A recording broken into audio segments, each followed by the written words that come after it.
नमस्ते बच्चों, मेरा नाम आकाश नागर है और इस वीडियो में आज हम बात करेंगे एक टॉपिक की जिसका नाम है एक्सीलरेशन। एक्सीलरेशन हिंदी में इसको बोलते हैं त्वरण। इन दोनों में से आपने कोई ना कोई शब्द सबसे पहले सुना होगा, या तो एक्सीलरेशन या त्वरण। तो ये वीडियो फिजिक्स की है तो इतना तो आप समझ गए कि ये फिजिक्स से रिलेटेड है। तो अब ये फिजिक्स के अंदर किससे रिलेटेड है, मतलब फिजिक्स की वो कौन सी चीज़ें हैं। भाई फिजिक्स बहुत बड़ी है, बहुत वाइड सब्जेक्ट है, तो उसके अंदर ये किस चीज़ से रिलेटेड है। ये रिलेटेड है फिजिक्स के अंदर गति से।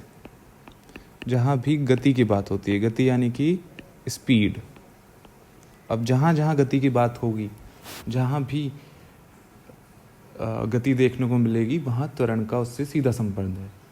कैसे? स्पीड आप सभी लोग समझते हैं। स्पीड क्या है? मान लीजिए आप पैदल जा रहे हैं तो किसी ना किसी चाल के साथ जा रहे हैं, कोई ना कोई गति आपके अंदर है।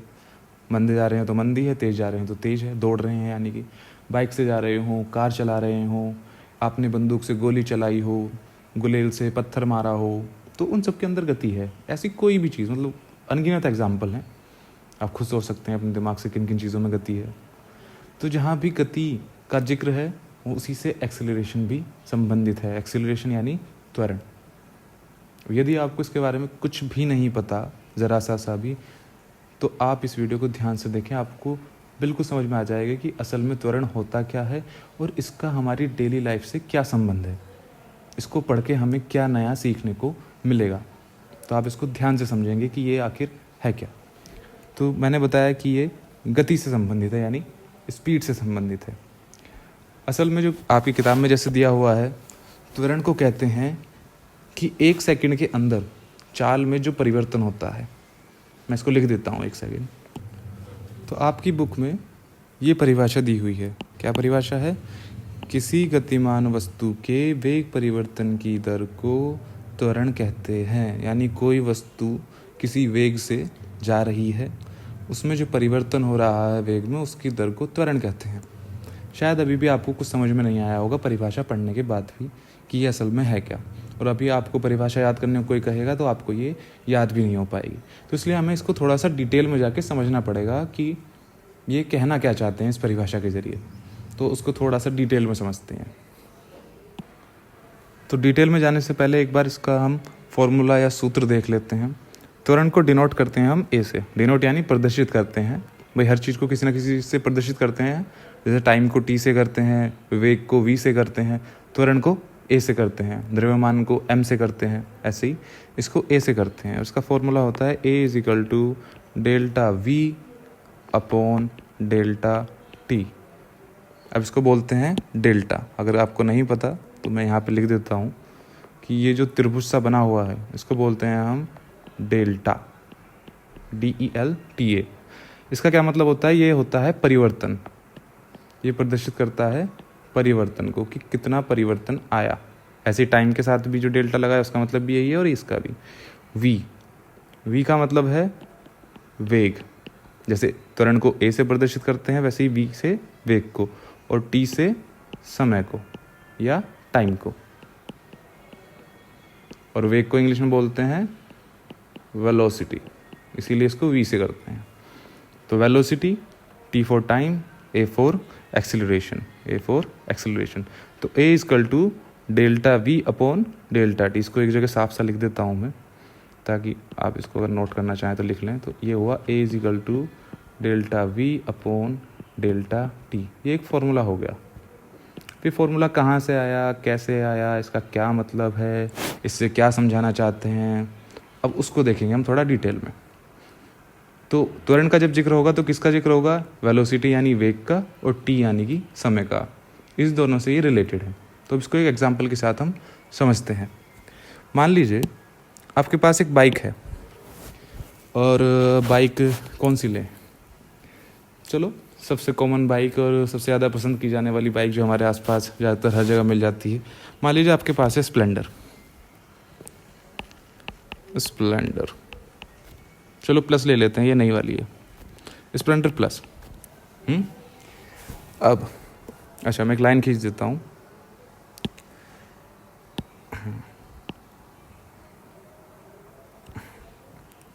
तो आपके पास स्प्लेंडर प्लस है, आप उसको ख़रीदने गए तो वो आपको बहुत सारी चीज़ें बताएगा, सर इसमें इतने सीसी का इंजन है, इसमें ट्यूबलेस टायर हैं, ये वाले ब्रेक हैं, इसकी स्पीड इतनी है, ये सब कुछ है। तो हम यहाँ पे गौर करेंगे सिर्फ स्पीड पे कि उसकी स्पीड कितनी है। आप में सभी को ज़्यादातर पसंद होगा कि जितनी ज़्यादा स्पीड उतनी ज़्यादा अच्छी, बच्चों में ये रहता है। तो सभी लोग वही बाइक पसंद करेंगे जिसकी स्पीड ज़्यादा होगी, जो ज़्यादा तेज भागती होगी नॉर्मली। तो मान लीजिए उन्होंने बताया कि सर ये जो स्प्लेंडर प्लस है इसकी जो स्पीड है वो है, एक तरह से कह लीजिए वो 0 की स्पीड से, यानी 0 किलोमीटर प्रति घंटा। किलोमीटर प्रति घंटा में दिखाते हैं ना स्पीड को, कि मैं 20 किलोमीटर की स्पीड से आ रहा था, यानी 20 किलोमीटर प्रति घंटा। 40 की स्पीड से आ रहे हैं, 40 किलोमीटर प्रति घंटा। तो वो 0 किलोमीटर प्रति घंटा से 100 किलोमीटर प्रति घंटा जाने में, यानी 0 की स्पीड से 100 की स्पीड तक जाने में लेती है 10 सेकंड। हाल में इतना नहीं लेती, मैं अपनी तरफ से कह रहा हूँ, मान लीजिए ज़्यादा लेगी टाइम। 10 सेकंड में 0 से 100 की स्पीड नहीं आएगी, स्प्लेंडर में तो नहीं आएगी, कुछ ज़्यादा स्पोर्ट्स बाइक होंगी उनमें आ जाएगी, फिर भी हम मान लेते हैं ताकि हमारी कैलकुलेशन आसान हो जाए। तो स्प्लेंडर जो बाइक है वो कह रहे हैं कि सर 0 किलोमीटर प्रति घंटा से 100 किलोमीटर प्रति घंटा जाने में वो 10 सेकंड लेती है, यानी 10 सेकंड में वो 0 से 100 चली जाएगी। उसकी स्पीड 100 हो जाएगी सिर्फ 10 सेकंड में। तो अब यहाँ पे हम देखते हैं। अच्छा, किलोमीटर प्रति घंटा सब समझते हैं ना। 100 किलोमीटर प्रति घंटा का मतलब है कि 100 किलोमीटर प्रति घंटा, यानी 1 घंटे में। 1 घंटे में ये बाइक 100 किलोमीटर जाती है अगर आप इसको 100 की स्पीड से चलाएंगे तो 1 घंटे में 100 किलोमीटर। और 0 का मतलब खड़ी है, एक ही जगह है, कोई स्पीड नहीं है। 0 का मतलब खड़ी है बाइक। तो अब हमने ऊपर देखा डेल्टा वी। डेल्टा वी यानी वेग में परिवर्तन, वी यानी वेग, डेल्टा परिवर्तन। तो यहाँ पे कितना परिवर्तन हुआ, तो हम देखते हैं acceleration. Acceleration is equal to delta we.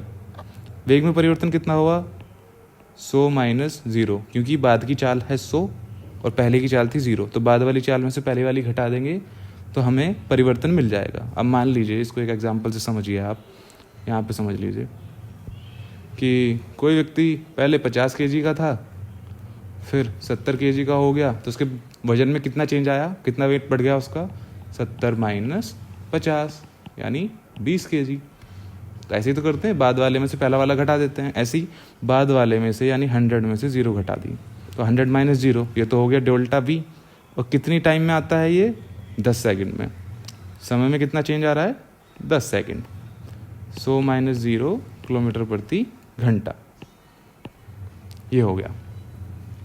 अब इसको हम थोड़ा सॉल्व करने की कोशिश करते हैं। अगले बोर्ड पे आते हैं, थोड़ा इसको मैं साफ कर दूं। तो पिछले में मैंने लिखा a is equal to 100 minus 0 upon 10 second, और ये है किलोमीटर प्रति घंटा। 100 माइनस 0, तो क्या हुआ, a इक्वल टू 100 में से 0 गया, 100 किलोमीटर प्रति घंटा बटे 10 सेकेंड।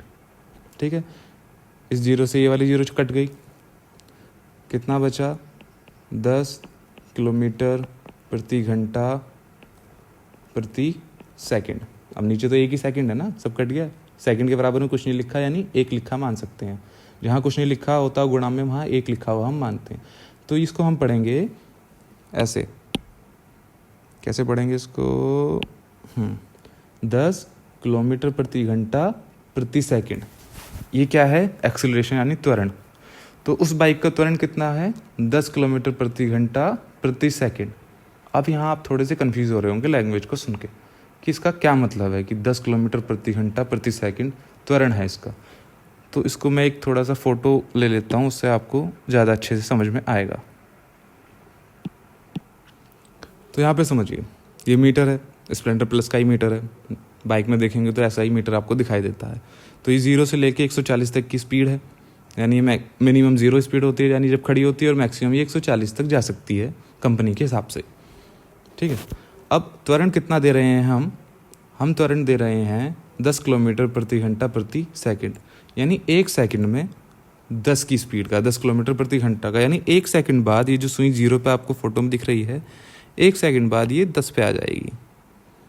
फिर अगली सेकंड 10 किलोमीटर प्रति घंटा का और है यानी 20 पे आ जाएगी। उससे अगले सेकंड ये सुई 30 पे, उससे अगले सेकंड 40 पे, यानी हर सेकंड इसकी स्पीड 10 किलोमीटर प्रति घंटा से बढ़ती रहेगी। तो इसका त्वरण है 10 किलोमीटर प्रति घंटा प्रति सेकंड, यानी हर सेकंड इसकी स्पीड 10 से बढ़ जा रही है। यानी मीटर की जो सुई है हर सेकंड में 0 से 10, अगली सेकंड 10 से 20, अगली सेकंड 20 से 30, अगली सेकंड 30 से 40, इस एक्सीलरेशन से, इस त्वरण से बढ़ती जाएगी। तो इसको बोलते हैं हम त्वरण।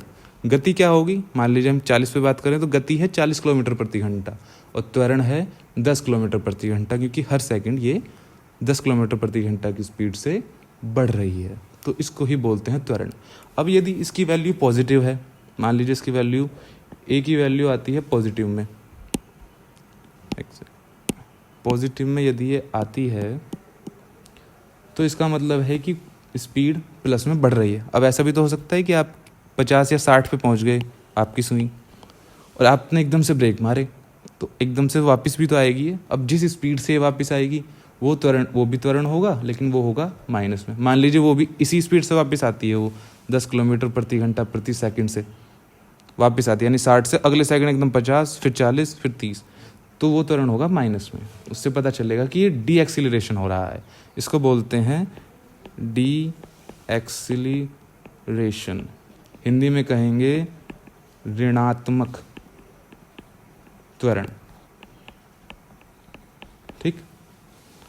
अब एक तो हुआ पॉजिटिव जो आपने देखा कि स्पीड बढ़ती जा रही है, एक हुआ निगेटिव जिसमें घटती जा रही है, और एक हो सकता है ए की वैल्यू 0 हो यानी 0। इसका मतलब कांस्टेंट। कांस्टेंट से मतलब आप एक ही स्पीड से चले जा रहे हो। मान लीजिए आपकी स्पीड जो है वेलोसिटी आप 60 किलोमीटर प्रति घंटा से चले जा रहे हो हाईवे पे, ना आपकी 60 से स्पीड 59 हो रही है और ना आप इसको 61 कर रहे हो, आप कांस्टेंट जा रहे हो 60 की स्पीड से। आप माइलेज अच्छा लेना चाह रहे हो तो आपने एक ही स्पीड लगाई हुई है, ना कोई ट्रैफिक है ना कुछ है, बस एक स्पीड पे आप चले जा रहे हो। तो इस टाइम पे आपका त्वरण क्या होगा? 0। लेकिन आपका वेग होगा जिस पे भी आप जा रहे होंगे, मान लीजिए 60 है तो 60। तो एक्सीलरेशन 0 भी हो सकता है, माइनस में भी हो सकता है और प्लस में भी हो सकता है। तो आप ये तीनों कंडीशन समझ गए होंगे कि प्लस कब है, माइनस कब है, 0 कब है। 0 तब है जब आप एक कांस्टेंट यानी नियमित स्पीड से जा रहे हो, तो वो 0 है। आपने स्पीड बढ़ाई, अब एक्सीलरेशन आप कैसे बढ़ाते हैं? आप एक्सीलरेशन बढ़ाते हैं आपकी जो बाइक के राइट हैंड में दिया होता है हैंडल पे घुमाने वाला जो गोल गोल होता है, जिसको राइट हैंड से घुमाते हैं, रेस बढ़ाते हैं जिससे, उससे आप एक्सीलरेट करते हैं। तो एक्सीलरेट करते हैं और स्पीड बढ़ जाती है, उसको एक्सीलरेटर ही बोलते हैं। अगर आप दुकान पर जाएंगे वो बोलेंगे इसके एक्सीलरेटर में दिक्कत है, यानी वो एक्सीलरेट करता है इस चीज़ को, इसलिए उसको एक्सीलरेटर बोलते हैं। क्या बोलते हैं? मैं लिख देता हूँ नीचे, उसको ऊपर लिख देता हूँ, ये एक्सीलरेटर, त्वरित करने वाला, त्वरण बढ़ाने वाला। ठीक है, तो आपको समझ में आया। यही काम कार में भी होता है, प्लेन हो, रेलगाड़ी हो, सब में अलग अलग तरह के होते हैं एक्सीलरेटर, तो सब में त्वरण होता है। आपके अंदर भी त्वरण है। अब अभी आप एकदम से 5 की स्पीड से दौड़ रहे थे, एकदम आपने दौड़ना शुरू कर दिया 20 की स्पीड से, भागने लगे, चल रहे थे फिर भागने लगे, तो आप में भी त्वरण आया। अब वो हम नोटिस करेंगे कि आपने कितनी देर में कितनी दूरी तय की उसके हिसाब से। तो त्वरण आपने देखा पॉजिटिव, नेगेटिव और 0 हो सकता है। तो इतना आपको समझ में आया होगा। तो अब चलिए थोड़ा इसकी परिभाषा पे वापस आते हैं कि अब हमको याद होती है कि नहीं। तो ये कह रहे हैं कि किसी गतिमान वस्तु ये रही, ये कौन सी वस्तु ली है हमने यहाँ पे? स्प्लेंडर। एक सेकंड, गतिमान वस्तु मानी हमने स्प्लेंडर यानी बाइक। तो किसी गतिमान वस्तु के वेग परिवर्तन क्या है? 0 किलोमीटर प्रति घंटा से 100 किलोमीटर प्रति घंटा, यानी 100 माइनस 0 किलोमीटर प्रति घंटा, ये वेग परिवर्तन है। यानी 0 से 100 स्पीड गई तो वेग में परिवर्तन हुआ ना, पहले 0 था फिर 100 हो गया, परिवर्तन कितना हुआ? 100 माइनस 0। जैसे मैंने एग्जांपल दिया कि पहले 50 kg वजन था फिर 70 हो गया, तो परिवर्तन हुआ 70 माइनस 50 यानी कि 20 kg का, यानी 20 किलो का।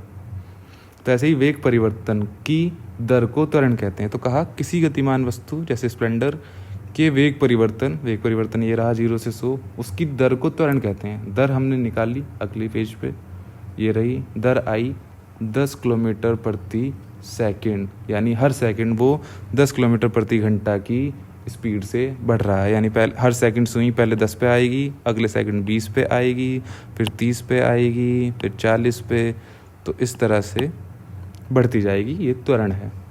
तो ये आपको परिभाषा याद हुई होगी। अब किसी गतिमान वस्तु के वेग परिवर्तन की दर को उसका त्वरण कहते हैं। इसको थोड़ी और आसान बना देते हैं अगले पेज पे जाके। तो इसको मैं एक बार और लिख देता हूँ आपके लिए। फॉर्मूला था A = delta V upon delta T। ये आप जानते होंगे। डेल्टा का मतलब है परिवर्तन, V का मतलब है वेग, T का मतलब है समय। अब मान लीजिए हम समय ले लेते हैं, T मान लिया हमने 1 सेकंड, यानी हम प्रति सेकंड निकालना चाह रहे हैं। 1 सेकंड को ही हम क्या कह सकते हैं? प्रति सेकंड। प्रति सेकंड। तो T का मान 1 रख देते हैं। A = डेल्टा V, T का मान 1 रख दिया तो परिवर्तन तो 1 का ही हुआ, बटे में 1 है, तो यानी A = डेल्टा V। तो अब इसकी परिभाषा क्या बनेगी? इसकी परिभाषा बनेगी कि किसी वस्तु के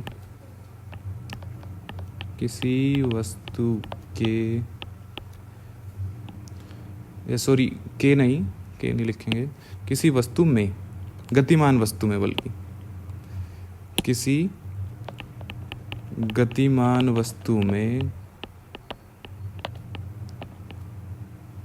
1 सेकंड में हुए, क्योंकि 1 सेकंड मान लिया ना हमने यहाँ पे, 1 सेकंड में हुए किसको? वेग परिवर्तन को। डेल्टा V का मतलब क्या है? वेग परिवर्तन। डेल्टा बताता है परिवर्तन और V का मतलब वेग। वेग परिवर्तन को उसका त्वरण कहते हैं। तो किसी गतिमान वस्तु में 1 सेकंड में हुए वेग परिवर्तन यानी डेल्टा V को उसका त्वरण यानी A कहते हैं। तो A = डेल्टा V, यानी वेग परिवर्तन को ही त्वरण कहेंगे। कब? जब हमने 1 सेकंड मान लिया। तो किसी गतिमान वस्तु में 1 सेकंड में हुए वेग परिवर्तन को उसका त्वरण कहते हैं। एक परिभाषा ये हो गई। एक परिभाषा पहले पेज पे है कि किसी गतिमान वस्तु के वेग परिवर्तन की दर को त्वरण कहते हैं। दोनों ही सही हैं। यहाँ पे हमने 1 सेकंड नहीं माना हुआ है, इसलिए यहाँ पे दर का उपयोग किया है। और वहाँ पे हमने मान लिया कि 1 सेकंड के अंदर हम निकालना चाह रहे हैं, तो हमने यहाँ पे लिया किसी गतिमान वस्तु में 1 सेकंड में हुए वेग परिवर्तन को ही उसका त्वरण कहते हैं। तो मुझे उम्मीद है कि आपको ये बिल्कुल क्लियर हो गया होगा। अगली वीडियो में अगला टॉपिक देखेंगे। Thank you.